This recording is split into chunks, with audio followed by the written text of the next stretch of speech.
Shop the Sherwin-Williams Super Sale and get 40% off paints and stains September 19th through the 24th. With prices starting at $29.39, it's the perfect time to transform your space with color. Whether you're looking to revamp your interior or exterior, we have you covered with bold hues, soothing neutrals, and everything in between. Visit your neighborhood Sherwin-Williams store or shop the sale online. Delivery available on qualifying orders. Click the banner to learn more. Retail sales only. Some exclusions apply. See store for details.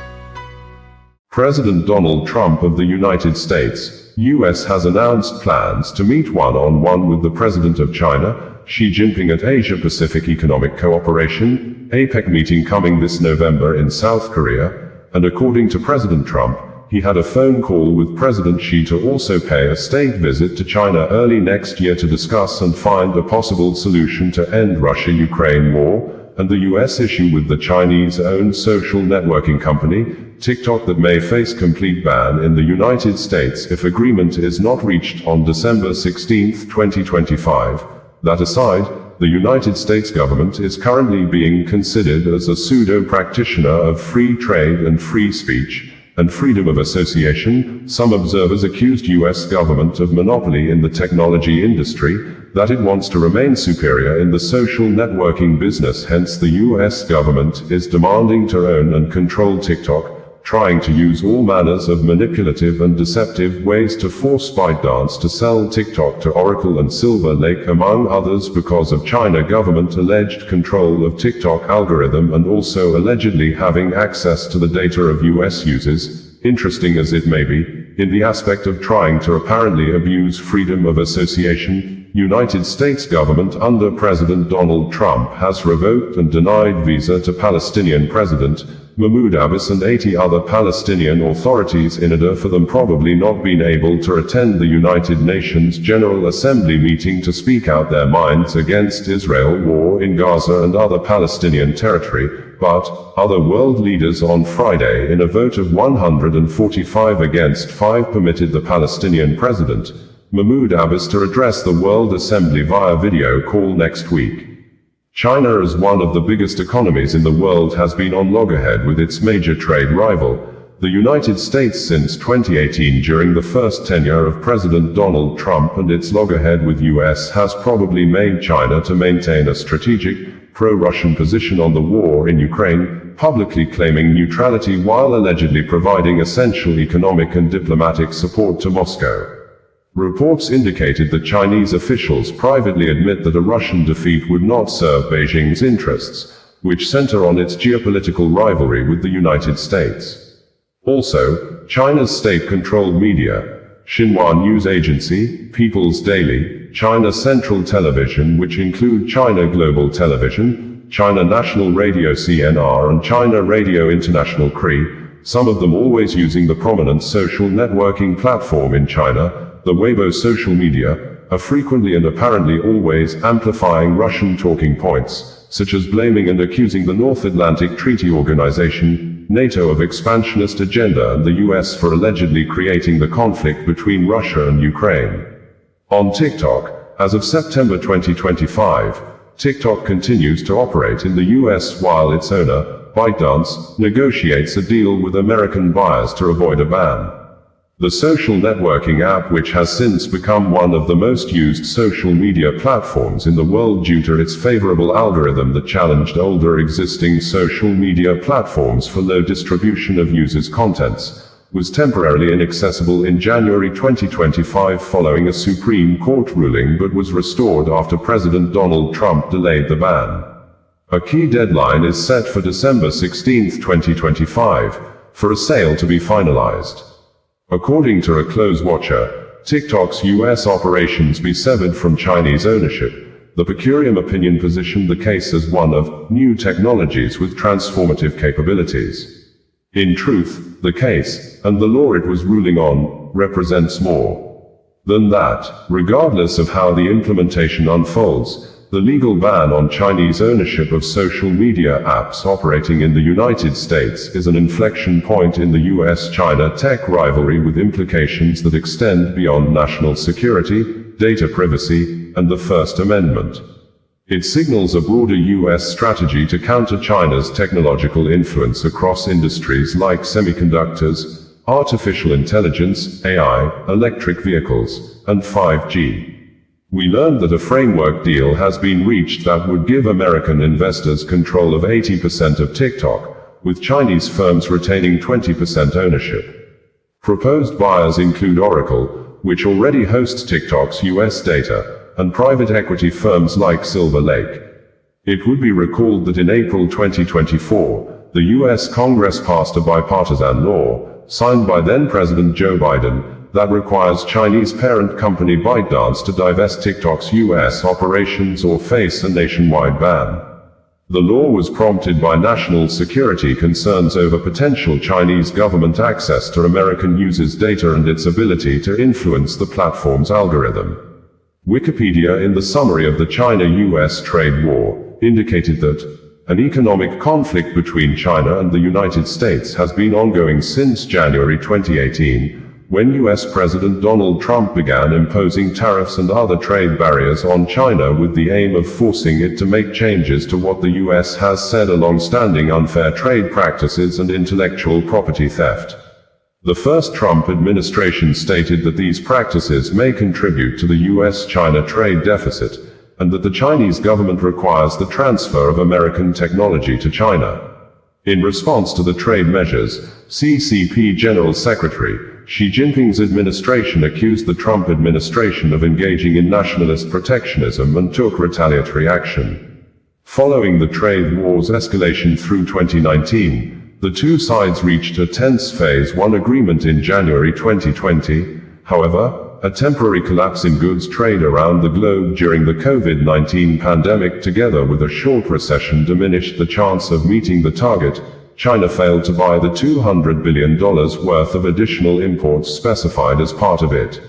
By the end of Trump's first presidency, the trade war was widely characterized by American media outlets as a failure for the United States. The Biden administration kept the tariffs in place and added additional levies on Chinese goods such as electric vehicles and solar panels. In 2024, the Trump presidential campaign proposed a 60% tariff on Chinese goods. 2025 marked a significant escalation of the conflict under the second Trump administration. A series of increasing tariffs led to the US imposing a 145% tariff on Chinese goods, and China imposing a 125% tariff on American goods in response. These measures are forecast to cause a 0.2% loss of global merchandise trade. Despite this, both countries have excluded certain items from their tariff lists and continue to try and find a resolution to the trade war. In a statement through his Truth social media network on Friday, President Trump said in quotes that, "I just completed a very productive call with President Xi of China. We made progress on many very important issues, including trade, fentanyl, the need to bring the war between Russia and Ukraine to an end, and the approval of the TikTok deal. I also agreed with President Xi that we would meet at the APEC summit in South Korea, that I would go to China in the early part of next year, and that President Xi would, likewise, come to the United States at an appropriate time.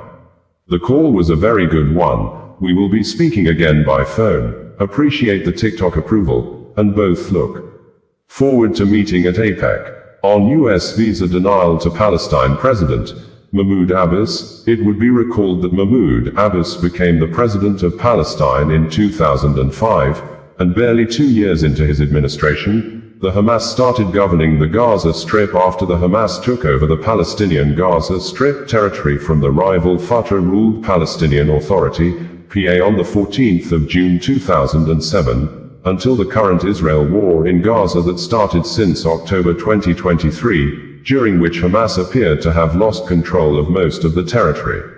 The administration of United States President Donald Trump announced in August 2025 it was denying and revoking visas for members of the Palestine Liberation Organization, PLO, and the Palestinian Authority, PA, before the United Nations General Assembly, UNGA, in September. The announcement was made in a statement released by the U.S. Department of State.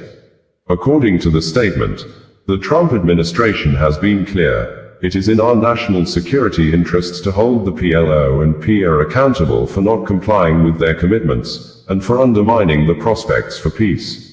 The Palestinian government responded, and the Abbas's office called the visa decision astonishing, and a violation of the 1947 UN Headquarters Agreement, which requires the US to allow access for foreign diplomats. Reuters international news agency on Friday reported that the United Nations General Assembly voted on Friday to allow Palestinian President Mahmoud Abbas to address the annual gathering of world leaders next week via video after the United States said it would not give him a visa to travel to New York. The resolution received 145 votes in favor and 5 votes against, while 6 countries abstained. It also allows Abbas and any other high-level Palestinian officials to take part in UN meetings or conferences via video over the next year if they are prevented from traveling to the United States. The US said last month that Abbas and about 80 other Palestinians would be affected by its decision to deny and revoke visas from members of the Umbrella Palestine Liberation Organization and the West Bank-based Palestinian Authority. U.S. opposition to this resolution should come as no surprise, U.S. diplomat Jonathan Schreier said before the vote. The Trump administration has been clear: we must hold the PLO and Palestinian Authority accountable for not complying with their commitments under the Oslo Accords, some of them very basic, and for undermining the prospects for peace. Under a 1947 UN Headquarters Agreement, the U.S. is generally required to allow access for foreign diplomats to the UN in New York. However, Washington has said it can deny visas for security, extremism and foreign policy reasons. Abbas will also be allowed to appear via video at a summit, opens new tab at the United Nations on Monday, convened by France and Saudi Arabia, that seeks to rally support for a two-state solution. Several countries are expected to formally recognize a Palestinian state at the meeting. The 193-member General Assembly agreed on Friday, by consensus, without a vote, that Saudi Crown Prince Mohammed bin Salman, the kingdom's de facto ruler, could appear via video at Monday's meeting. You won't see the engineer that slams the Nissan Rogue's door 13,920 times. Or the corrosive chamber that simulates 15 years of life in 5 months. Or the Rogue heat-baked for over 300 combined hours. What you will see is a vehicle that can take punch after punch and keep rolling. Nissan, #1 in new vehicle quality among mainstream brands by J.D. Power. We put it through the worst, so you get its best. For J.D. Power 2025 U.S. Initial Quality Study Award information, visit jdpower.com/awards. Awards based on 2025 model year. Newer models may be shown. Shop the Sherwin-Williams Super Sale and get 40% off paints and stains September 19th through the 24th. With prices starting at $29.39, it's the perfect time to transform your space with color. Whether you're looking to revamp your interior or exterior, we have you covered with bold hues, soothing neutrals, and everything in between. Visit your neighborhood Sherwin-Williams store or shop the sale online. Delivery available on qualifying orders. Click the banner to learn more. Retail sales only. Some exclusions apply. See store for details. Bringing you the news in a more digital way. It may be true that there are certain things people do to others, they may not take the same from anyone. This assertion appeared to have come into play in the current administration of Nigeria President Bola Ahmed Tinubu, who in the era of President Goodluck Ebele Jonathan apparently used spin logic to always make false statements, incite the public against the government, destroy the reputation and personality of the then President Goodluck Ebele Jonathan. As you may know, spin logic in communication is a public relations campaign strategy that uses deliberate biased or misleading interpretations of events and information to influence public perception. In one of the viral videos between 2012 and 2014 in the history of politics in Nigeria, President Bola Ahmed Tinubu, who was then a chieftain of the defunct Action Congress of Nigeria, ACN, and later All Progressives Congress, APC, allegedly told a gathering of thousands of people that the then President Goodluck Ebele Jonathan said Nigeria citizens should face death or starve to death,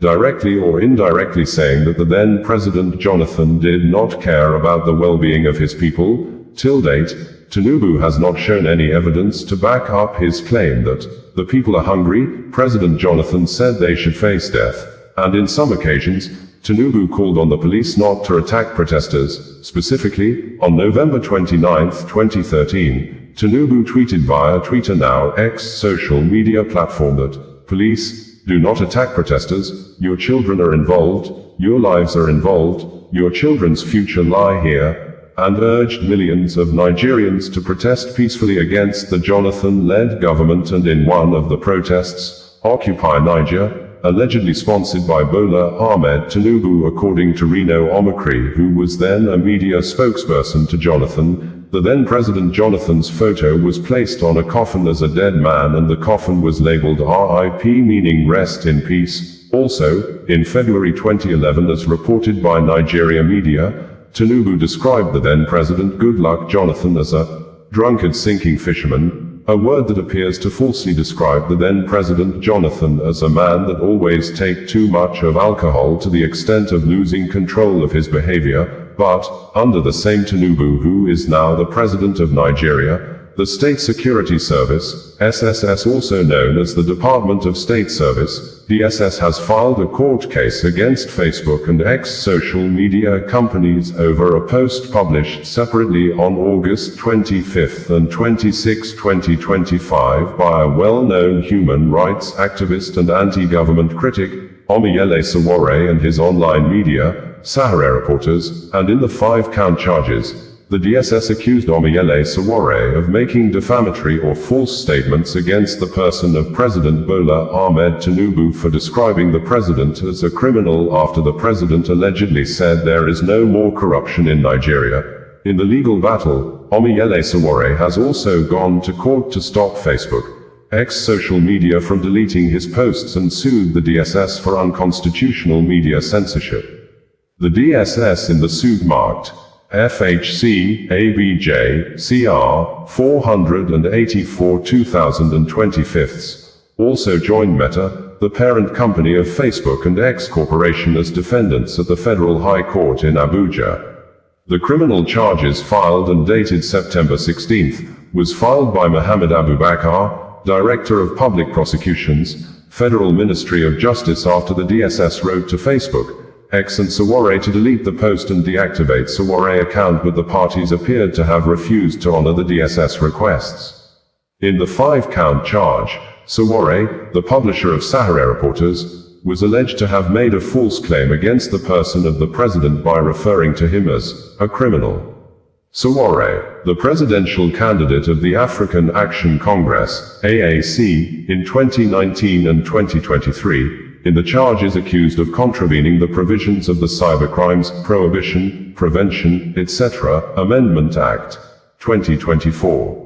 Count 1 of the charge alleged that Sowore, on or about August 25, did use his official X handle page, @YeleSowore, to send out a message, tweet. The message is said to be, "This criminal at official PBAT actually went to Brazil to state that there is no more corruption under his regime in Nigeria. What audacity to lie shamelessly."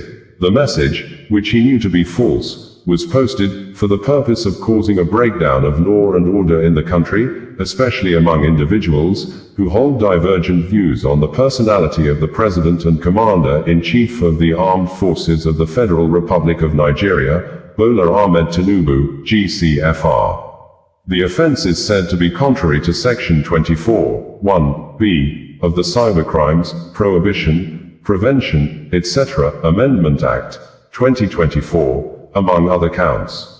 Meanwhile, Omiyele Sowore also filed a lawsuit against the DSS and owners of Meta and X Corporation not to delete his posts, saying, "The issue is about principles, not personality." Sowore originating summon reads, "On behalf of our client, Omiyele Sowore, we have filed 2 fundamental rights actions at the Federal High Court, Abuja, against the State Security Service, SSS, Meta, owners of Facebook, and X Corporation, formerly Twitter. These suits were filed to challenge the unconstitutional censorship initiated by the DSS, SSS against Sowore's accounts maintained with Meta and X. The lawsuit states categorically that this is about the survival of free speech in Nigeria. If state agencies can dictate to global platforms who may speak and what may be said, then no Nigerian is safe. their voices will be silenced at the whim of those in power. Censorship of political criticism is alien to democracy. The Constitution of the Federal Republic of Nigeria, in Section 39, guarantees every citizen the right to freedom of expression, without interference. No security agency, no matter how powerful, can suspend or delete those rights. Meta and X must also understand this. When they bow to unlawful censorship demands, they become complicit in the suppression of liberty. They cannot hide behind neutrality while authoritarianism is exported onto their platforms. Our prayers before the court are simple, that the SSS has no power in law to censor Nigerians on social media, that Meta and X must not lend their platforms as tools of repression, and that our clients' rights and by extension, the rights of all Nigerians, be fully protected against unlawful censorship. We call on all lovers of freedom, journalists, human rights defenders, and the Nigerian people to stand firm. Today it is Sowore. Tomorrow it may be you. This struggle is not about personalities. It is about principle, and we shall resist every attempt to turn Nigeria into a digital dictatorship. Signed, Toke Temokanov, Toke Temokan Chambers, Lagos, Esquire on the 16th of September 2025. We had reported that as people of Nepal in South Asia country took to the streets in an unprecedented manner to protest an end to corruption and bad leadership in the country during the week after a short-lived ban on social media by the Nepalese government, Nigeria's secret police known as Department of State Security Service, DSS appeared to have doubled efforts apparently to avert the unpleasant Nepal situation in the West Africa country, a situation where some politicians in the South Asia country tasted the bitter side of their citizens like never before. The DSS has appeared to be on the neck of X social media management to ensure the deletion of a post tweeted by the founder of Sahara Reporters. News media and a well-known anti-government critic, Omiyele Sowore, that allegedly described the Nigeria president, Bola Ahmed Tinubu, as a criminal, a statement Sowore made in reaction to the words of President Bola Ahmed Tinubu over corruption in Nigeria while the president was on official visit in Brazil. The DSS said Sowore misrepresented the president's statement and as such, the supporters of the president are not happy over it. Hence, the security service demanded a retracted publication from Omiyele Sowore, but, in a swift reaction, Omiyele declined and accused the DSS of always acting illegally. Hunger is increasing, they say so what? Most of you don't know. Unemployment is a cause, they say yes, we know. Waste in Lagos. Why are the people hungry? Is that let them face death? But again, I can't say it enough. That is what is in Abuja This is with the kind of leaders of today. front-runners in all this election. The current way of governance Town hall meeting people. make nation do the Can be impossible. used to generate What electricity. it does, it makes poverty. You won't see the engineer that slams the Nissan Rogue's door 13,920 times, or the corrosive chamber that simulates 15 years of life in 5 months, or the Rogue heat-baked for over 300 combined hours. What you will see is a vehicle that can take punch after punch and keep rolling. Nissan, #1 in new vehicle quality among mainstream brands by J.D. Power. We put it through the worst, so you get its best. For J.D. Power 2025 U.S. Initial Quality Study Award information, visit jdpower.com/awards. Awards based on 2025 model year. Newer models may be shown. And the erosion of just society inevitable. In Lagos. We have gathered at this hour, in this place, to put an end to the national corruption and corruption.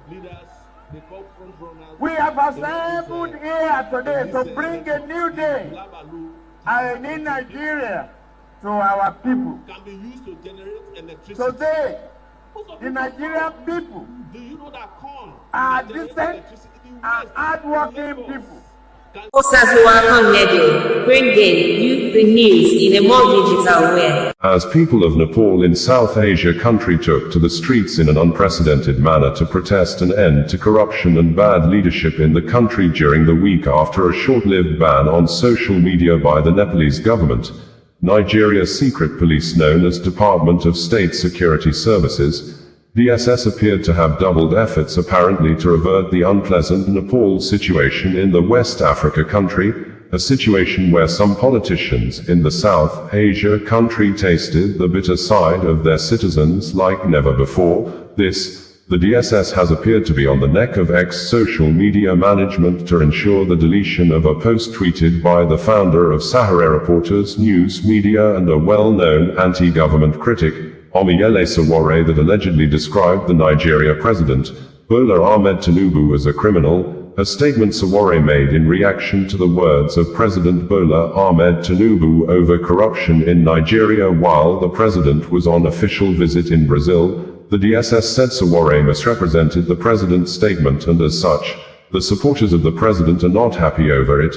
Hence, the security service demanded a retracted publication from Omiyele Sowore, but, in a swift reaction, Omiyele declined and accused the DSS of always acting illegally.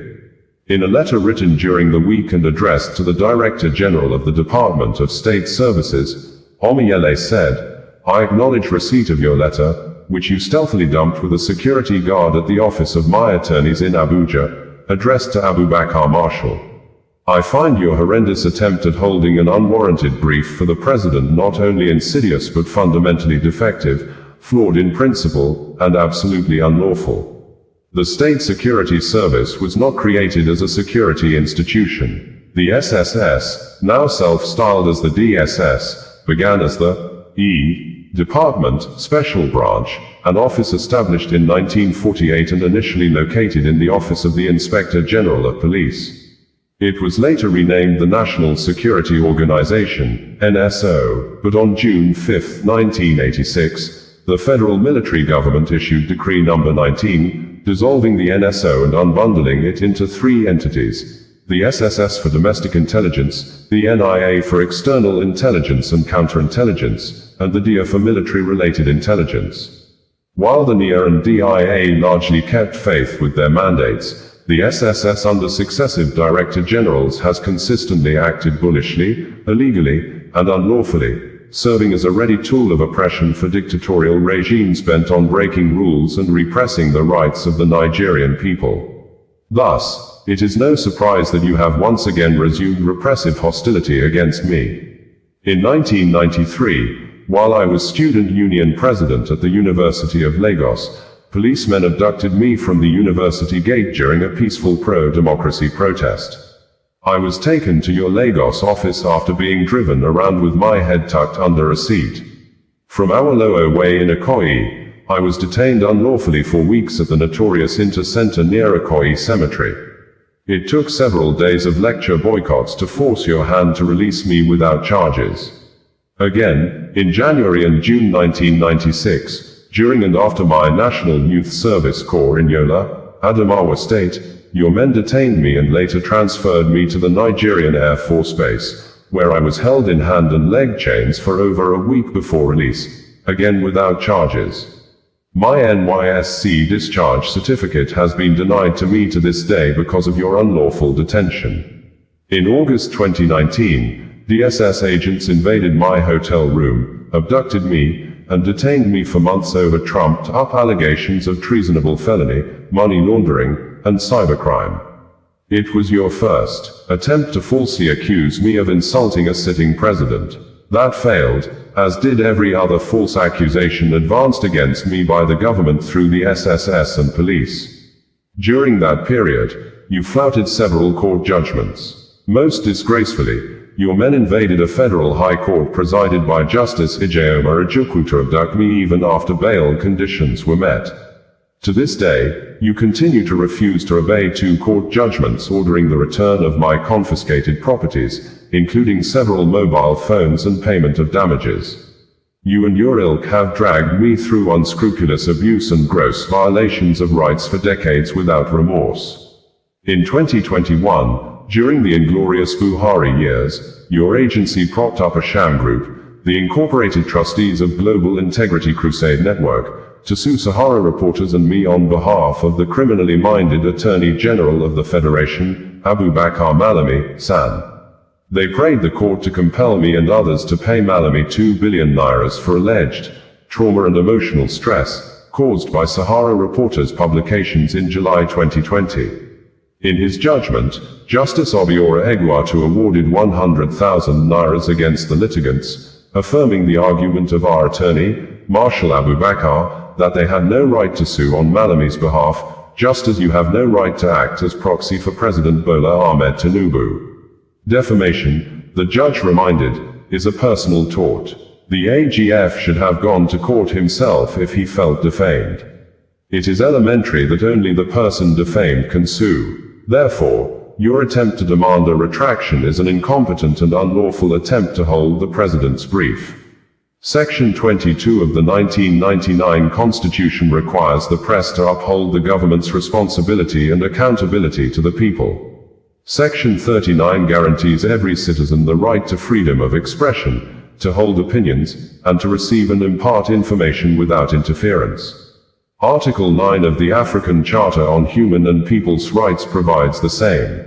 Even in the UK, sedition and libel laws have been repealed as archaic relics of a bygone era. The UN Human Rights Committee in General Comment No. 34 has declared a free, uncensored media essential to democracy. Courts across Africa, including Zimbabwe's Supreme Court and the African Court in Issa Konate vs. Burkina Faso, have ruled that criminal defamation is unjustifiable in a democracy. Nigeria's own Court of Appeal, in Arthur Nwankwo vs. State, 1985, struck down sedition laws when Nwankwo was convicted for criticizing Governor Jim Nwobodo. The court held that sedition was unconstitutional and inimical to free speech. Justice Adekeye, in IGP vs. ANPP, asked how long Nigerians must suffer under colonial-era public order ordinances designed to gag dissent. Criticism is indispensable in a democracy. Freedom of speech includes the right to say what those in power find uncomfortable. Justice Olatawara reminded us that citizens must defend their hard-won freedom of expression, and that those in public office must not be intolerant of criticism. Where boundaries are crossed, the remedy is civil libel, not unlawful repression. The DSS's desire to please the powers that be has always destroyed institutions while building strong men. But where are those strong men today, after your service broke laws and trampled rights to protect them? Rather than vilification, we should be commended for living up to our constitutional responsibility to hold leaders accountable. I am glad you made reference to my constant desire to seek change, the very drive that led me to run for the position of President of the Federal Republic of Nigeria, even though my commitments and convictions predate partisan political endeavors. It is from that same line of conviction that I have adopted an uncompromising stance, ensuring that this country does not continue down the path of perdition. You have no business telling me how to criticize the President. But, knowing the nature of your service, it is clear you have not learned your lessons. Let me state it clearly once again. The determination of the Nigerian people to reclaim their country from thieves in power is unwavering. And it shall be achieved. Freedom cometh by struggle. Aluta continua, Victoria asserta. Yours in unwavering service to Nigeria, Omiyele Sowore, former presidential candidate, African Action Congress, AAC, stated. NewsHour Radio, bringing you the news in a more digital way.